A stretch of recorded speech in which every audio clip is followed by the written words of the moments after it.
আবার আল্লাহ তার রাসূলকে বলেছেন রাসূলুল্লাহ, আল্লাহ রাসূল। এই পৃথিবীতে আমার আল্লাহ আরো রাসূল ছিল না? ছিল, কিন্তু আল্লাহ সব রাসূলকে আল্লাহ রাসূল বলেননি, আমার রাসূলকে আল্লাহ আল্লাহ রাসূল বলেছেন। সুবহানাল্লাহ। হাদিসে নববীতে রাসূলুল্লাহ বলেছেন এই মুহররম মাস হচ্ছে আল্লাহর মাস, শাহরুল্লাহিল মুকাররম, আল্লাহ। কাজী হাজরি, এই মাসটা অন্য মাসের মতো নয়। আল্লাহ হাবিব সাল্লাল্লাহু আলাইহি ওয়াসাল্লাম এই মাসের মর্যাদা দিয়ে বলেছেন, রাসূলুল্লাহ তার জীবনে 4টি কাজ কখনো ছাড়েনি। কয়টি কাজ? 4টি। এটি হলো আল্লাহ হাবিব সাল্লাল্লাহু আলাইহি ওয়াসাল্লাম তিনি আশুরা রোজা কখনো ছাড়েনি। 10 মুহররমের রোজাটা আমার রাসূল রেখেছেন, এটা কখনো আল্লাহ হাবিব সাল্লাল্লাহু আলাইহি ওয়াসাল্লাম জিলহজ মাসে 9টা রোজা কখনো ছাড়েননি। আল্লাহ হাবিব প্রত্যেক মাসে 3টি রোজা কখনো ছাড়েননি। আর রাহমাতুল আলামিন ফজরের ফরজ নামাজের আগে 2 রাকাত সুন্নত কখনো ছাড়েননি। তাহলে রাসূলুল্লাহ জীবনের 4টি কাজ কখনো ছাড়েননি। এর মধ্যে এই মুহররম মাসে 10 তারিখ আশুরা রোজা আল্লাহ সাল্লাল্লাহু আলাইহি ওয়াসাল্লাম বলেছেন, রমজান মাসের পর সবচেয়ে দামি রোজা হলো আশুরা রোজা। যখন রমজানের রোজা ফরজ হয়নি, তখন এই মুহররমের আশুরা রোজাটা ফরজ ছিল। রাসূলুল্লাহ রোজা কখনো ছাড়েননি। বেআম হাজিরিন, এই মুহররম কেমনে আসলো? এই মুহররমের এই রোজাটা কিভাবে আসলো? আল্লাহ পাক কোরআন কারীমে হযরত মুসা নবীর সাথে ফিরআউনের ঘটনা বর্ণনা করেছেন। কোরআনের অনেক সূরায় আল্লাহ এই ঘটনা বর্ণনা করেছেন। ফিরআউন ছিল মিশরের রাজা। ফিরআউন এই মিশরে তার রাজত্ব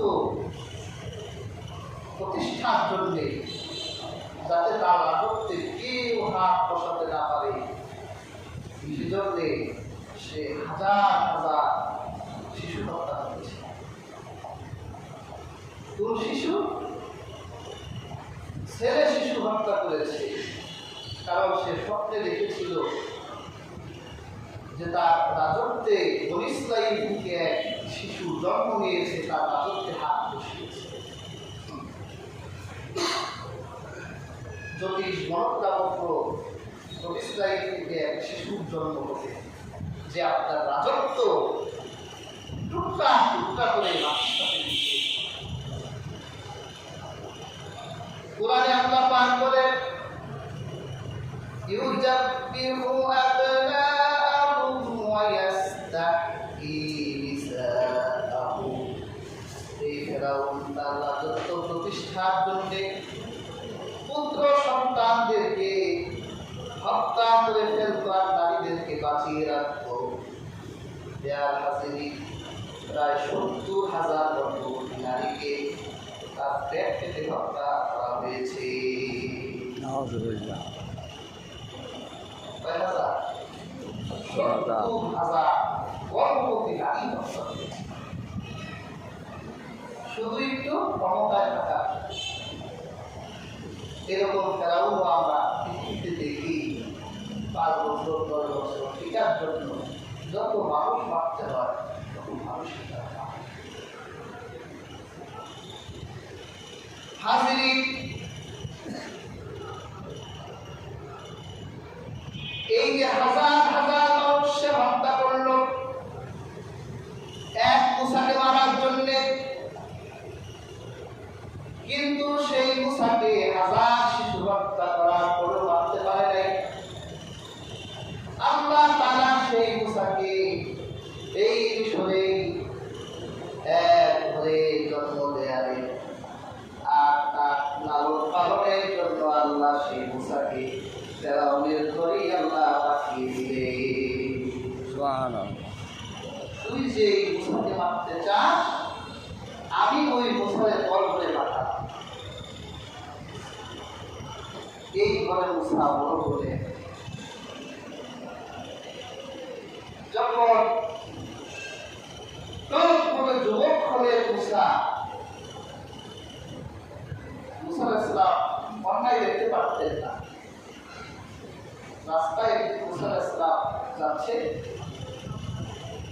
দেখে বনী ইসরাঈল মুসার বংশের এক লোক আর কিপ্তি ফিরআউনের এক লোক রাস্তায় মারামারি আছে। মুসা আলাইহিস সালাম বলে, খাও, তোরা মারামারি করছিস কেন? কিপ্তি এত হাজার বংশের লোক। মুসা আলাইহিস সালাম বলে, তুমি খাও, মারামারি করো না। ওকে বলছি রাস্তা দিয়ে চলতে পারবে না, চলতে পারবে। মুসা আলাইহিস সালাম বলে, এত ক্ষমতা তোর। মুসা আলাইহিস সালাম বিচার করতে গিয়ে একটা ঘুষি দিছে, নবীর গায়ে শক্তি এক ঘুষিতে ও জাহান্নামে চলে গেছে। মুসা আলাইহিস সালামের বংশের লোক ভয় পেয়ে পানি চলে গেলে চারিদিক খবর উঠলো একজন কিপ্তি বংশের মানুষকে মেরে ফেলা হয়েছে। কে মেরেছে কেউ জানে না। হযরত মুসা আলাইহিস সালাম পরদিন আবার যখন বের হলেন, তার বংশের ওই ছেলেটার সাথে ফিরআউনের বংশের আরেকটা লোকের ঝগড়া লেগেছে। মুসা আলাইহিস সালাম বলে, কে যদি লোক ভালোভাবে তোর সাথে ঝগড়া লাগে, এই মুসা আজকে আমার খুশি দিবা নাকি? কালকে একটা মারছো, আজকে আমারও করতে চাও নাকি? ফিরআউনের বংশের লোকটা শুনে, ধরো কি গতকালকে লোক মুসা মারছে? ফিরআউনের কাছে, ফিরআউন তুমি কারে লালন পালন করো?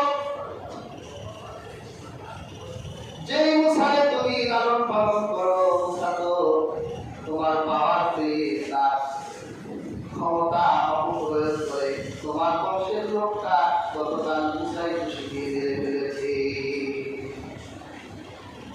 জ্যোতিষরা বলে, আমরা ধারণা করেছিলাম যে ছেলে আপনার রাজত্বে হাত বসাবে সম্ভবত আপনার ঘরে মুসলিম হতে পারে। ফিরআউন বলে, ধর। মুসা আলাইহিস সালাম আর বাড়ি গেলেন না। একটা ফোন নিয়ে তিনি মাদাইনের দিকে রওনা হয়ে গেলেন। হযরত মুসা আলাইহিস সালাম প্রায় 9 দিন 9 রাত থেকে তিনি মাদাইন পৌঁছালেন। খাবার ছিল না তার, ওই মরুভূমির লতা পাতা খেয়েছে। তাফসীরের কিতাবে এসেছে আল্লাহর পয়গম্বর হযরত মুসা আলাইহিস সালাম তিনি যে সবুজ লতা পাতা খেতেন, আবার তিনি যখন বাথরুম করতেন তার বাথরুম দিয়ে লতা পাতায় বের হয়ে যেত।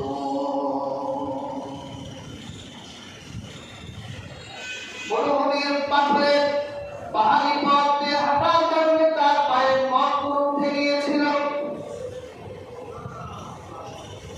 আল্লাহর কোরআন সাক্ষী, তিনি যখন নবমদিন মাদায়েন পৌঁছালেন, ওই মাদায়েনের পাহাড়ে এক উপত্যকায় বসে আছে। কোথায় যাব, কার ঘরে উঠবো, এই শহরে তো কেউ আমার জানা নেই, চিনা নেই। দুপুরের দিকে ওই মরুভূমির রাখাল ছেলেগুলো তাদের পশুগুলোকে পানি খাওয়াবার জন্য কূপের কাছে এলো, পানি পান করাচ্ছে। হযরত মুসা আলাইহিস সালাম দেখে দুইটা মেয়ে কিছু পশু নিয়ে এক কিনারে দাঁড়িয়ে আছে ওই রাখালদের দিকে ঢুকে না।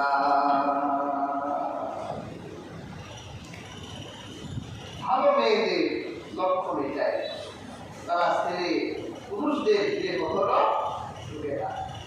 আর নষ্ট মেয়ে, পচা মেয়ে, অসভ্য মেয়ে, এরা বলে সব সমান, নারীও সমান, পুরুষও সমান, তাদের কাছে আর কোনো জায়গা বাদ নাই, সব জায়গায়।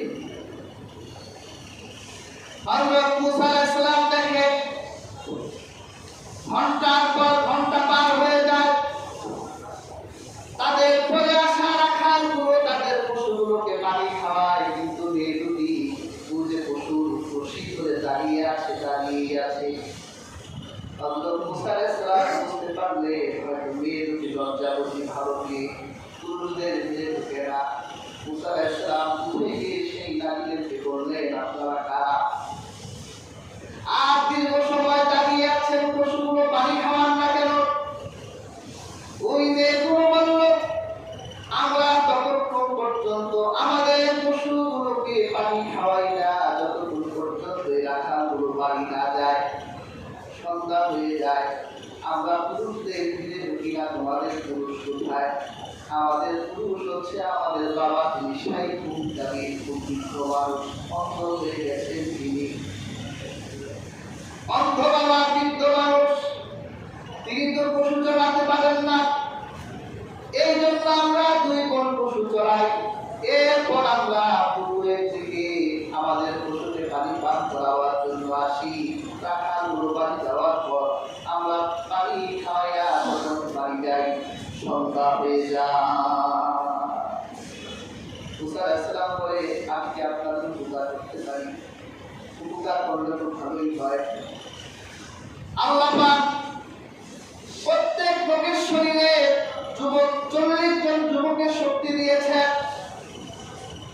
আল্লাহর পয়গম্বর হযরত মুসা আলাইহিস সালাম তিনি কূপের পর একটা পাথর দুই হাত দিয়ে ধাক্কা দিয়ে সরাই দিলেন। এরপর সেই দুই মেয়ের যুবককে পানি খাওয়াই দিলেন, রশিগুলো তাদের হাতে দিয়ে দিলেন।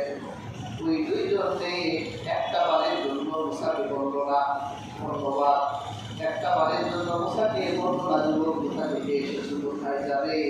মেয়ে দুটো রশি নিয়ে বাড়ি চলে গেলেন। প্রিয় হাজির, এই দুই মেয়ের বাবা কেউ ছিলেন না, হযরত শুআয়ব আলাইহিস সালাম একজন নবী ছিলেন, মাদায়েনের নবী। হযরত শুআয়ব আলাইহিস সালাম অন্ধ হয়ে গিয়েছিলেন, তিনি আল্লাহর জন্য কাঁদতে কাঁদতে হযরত শুআয়ব আলাইহিস সালাম তিনি দেখলেন বিকেলের সূর্যের আভা তার শরীরে সূর্যের তাপ লাগছে। মেয়েদেরকে বলছে, মা তোমরা তো আজ তাড়াতাড়ি চলে এসেছো। হ্যাঁ বাবা, এক যুবক আমাদের সাহায্য করেছে। কোন যুবক তোমাদের সাহায্য করেছে? ওই যুবককে কোনোদিন এই মাদায়েন শহরে দেখিনি, হয়তো তোমরা আগন্তুক যুবক করে যাও, যে তোমাদেরকে এমন সহযোগিতা করলো, তাই আমার বাড়ির মেহমান বানা। তার নাম ছিল সফিয়া। তিনি লজ্জা বিজড়িত পদক্ষেপে আবার সেই পাহাড়ের উপত্যকায় গেলেন। গিয়ে দেখলেন আল্লাহর পয়গম্বর হযরত মুসা ওখানে বসে আছেন। হযরত মুসাকে সালাম দিলেন, যুবক আমাকে চিনতে পেরেছেন? আপনাকে চিনেছি, চলে আমাদের বাড়িতে আমাদের বৃদ্ধ বাবা আপনাকে যেতে বলেছেন, আপনি সহযোগিতা করেছেন, আপনাকে মেহমানদারি করতে চান। মুসা আলাইহিস সালাম মনে মনে চিন্তা করে, আমি তো সেটাই যাচ্ছি, একটা থাকার জায়গা তো দরকার আমার। আল্লাহর কুরআন সাক্ষী, ওই মেয়েটি যখন হযরত মুসার সামনে দিয়ে হাঁটছিলেন, আর দক্ষিণের হাওয়া যখন ওই মেয়ের শরীরে লাগছে, পায়ের গোড়ালি থেকে কাপড় সরে যাচ্ছে, আর ওই মেয়ের পায়ের সৌন্দর্য যখন প্রকাশিত হচ্ছে, আল্লাহর পয়গম্বর হযরত মুসা আলাইহিস সালাম তিনি সেই মেয়েটিকে ডাক দিলেন, ও হে, তুমি আমার সামনে এসো না, তুমি আমার পেছনে হাঁটো, তুমি আমাদের রাস্তা দেখাই দাও, আমি তোমার